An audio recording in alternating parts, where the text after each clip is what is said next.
AP liquor scam కేసులో ఇవాల్టి నుంచి రాజ్ కేశిరెడ్డిని సిట్ అధికారులు ప్రశ్నించనున్నారు.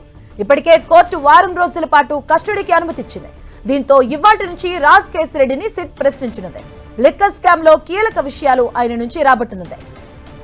కేశిరెడ్డి రాజశేఖర్ ని సిట్ కస్టడీకి అనుమతిస్తూ ఏసీబీ కోర్టు ఆదేశాలు జారీ చేసింది. లిక్కర్ స్కామ్ కేసులో కేశిరెడ్డిని సిట్ 10 రోజుల కస్టడీకి కోరగా 7 రోజుల కస్టడీకి అనుమతిచ్చింది ఏసీబీ కోర్టు. ఇక ప్రస్తుతం జ్యుడిషియల్ రిమాండ్ లో ఉన్న కేశిరెడ్డిని వారం రోజుల పాటు విచారించేందుకు కోర్టు అనుమతించింది. ప్రతిరోజు ఉదయం 8 గంటల నుంచి సాయంత్రం 6 గంటల వరకు సిట్ విచారించనుంది. ఇక మరోవైపు రాజ్ కేశిరెడ్డి పిఏ పైలా దిలీప్ చెన్నై నుంచి విదేశాలకు పరారయ్యేందుకు ప్రయత్నించాడు. డిజిటల్ ఫోన్ లొకేషన్ ద్వారా దిలీప్ కదలికలపై నిఘా పెట్టిన సిట్ బృందం చెన్నై ఎయిర్పోర్ట్ లో ఆయన అదుపులోకి తీసుకుంది. దిలీప్ దగ్గర కీలక సమాచారం ఉన్నట్లుగా సిట్ అధికారులు భావిస్తున్నారు. దిలీప్ ను విజయవాడకు తీసుకొస్తున్నట్టుగా తెలుస్తోంది. ఇక రాజ్ కేశిరెడ్డి పిఏ వద్ద కీలక ఆధారాలు ఉన్నట్లుగా సిట్ బృందాలు భావిస్తున్నాయి. ఇదే అంశానికి సంబంధించిన పూర్తి అప్డేట్స్ మా కరెస్పాండెంట్ దుర్గా అందిస్తారు. దుర్గా, లిక్కర్ కేసుకి సంబంధించి ఏపీ సిట్ అధికారులు చాలా వేగంగా దర్యాప్తు చేస్తున్నారని చెప్పాలి. ఇందులో భాగంగా ఇప్పటికే రాజ్ కేశిరెడ్డిని కస్టడీకి కూడా తీసుకున్నారు. ఈ రోజు నుంచి 7 రోజుల పాటు రాజ్ కేశిరెడ్డిని కస్టడీలో విచారించబోతున్నారు. ఉదయం 8 గంటల నుంచి సాయంత్రం 6 గంటల వరకు రాజ్ కేశిరెడ్డిని సిఐడి పోలీసులు ఈ కేసుకు సంబంధించి వివరాలన్నీ కూడా సేకరించబోతున్నారు. అయితే దీంతో పాటు ఇప్పటికే ఈ కేసులో రాజ్ కేశిరెడ్డితో పాటు మరొక ముగ్గురిని సిట్ పోలీసులు అరెస్ట్ చేయడం జరిగింది. చాణక్యతో పాటు శ్రీధర్ రెడ్డి. ఈ రోజైతే నిన్న రాత్రి రాజ్ కేశిరెడ్డి పిఏను అరెస్ట్ చేశారు. విదేశాలకు వెళ్తున్నటువంటి పిఏను హైదరాబాద్ ఎయిర్పోర్ట్ లో వాళ్ళు పట్టుకుని అరెస్ట్ చేయడం జరిగింది.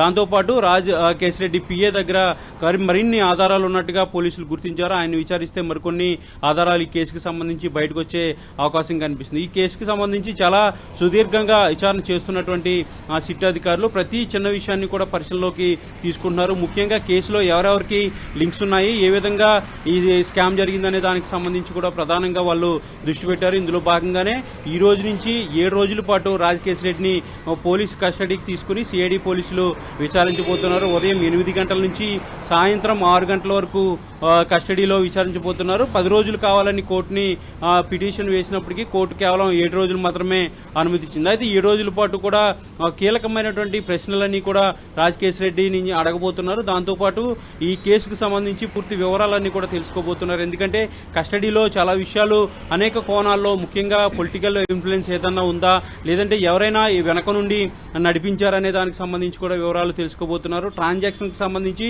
పూర్తి ఆధారాలన్నీ కూడా రాజ్ కేశిరెడ్డి ముందు నుంచి ట్రాన్సాక్షన్స్ అన్ని కూడా ఏ విధంగా జరిగాయి, ఎవరు ప్రోద్బలంతో ఈ ట్రాన్సాక్షన్స్ చేశారనే దానికి సంబంధించి కూడా వివరాలన్నీ కూడా సేకరించబోతున్నారు. దీంతో పాటు ఇప్పటికే ఈ కేసుకు సంబంధించి మరొక ముగ్గురిని అరెస్ట్ చేశారు కాబట్టి వాళ్ళను కూడా విచారిస్తున్నారు. వాళ్ళ నుంచి రాబట్టినటువంటి ఆధారాలతో పాటు ఇప్పటికే విజయసాయిరెడ్డి అలాగే ఎంపీ మిథున్ రెడ్డిని కూడా ఈ కేసులో విచారించారు కాబట్టి విజయసాయిరెడ్డి ఇచ్చినటువంటి చాలా కీలకమైనటువంటి ఆధారాలు, సాక్ష్యాలు ఉన్నాయంటూ కూడా సిట్ పోలీసులు చెప్తున్నారు. కాబట్టి దానికి సంబంధించి కూడా రాజ్ కేశిరెడ్డిని ప్రశ్నలు అడగబోతున్నారు. ముఖ్యంగా ఈ లిక్కర్ కి సంబంధించినటువంటి ఏదైతే ఆ కేసు ఉందో ఆ కేసుకి సంబంధించి మొదటి నుంచి కూడా ఎవరైతే కర్త కర్మ క్రియ రాజ్ కేశిరెడ్డి అంటూ కూడా విజయసాయిరెడ్డి ఆరోపణలు చేశారు. దాంతోపాటు తన వద్దున్నటువంటి ఆధారాలన్నీ కూడా ఆ పోలీసులకు ఇచ్చారు. కాబట్టి ఈ కేసుకు సంబంధించి అనేక విషయాలు రాజ్ కేశిరెడ్డి నుంచి వారం రోజుల పాటు విచారణ చేసి తెలుసుకోబోతున్నారు. దీంతో పాటు మరికొన్ని అరెస్టులు కూడా ఈ కేసులో ఉంటాయంటూ కూడా సిట్ పోలీసులు చెప్తున్నారు. వీటికి సంబంధించి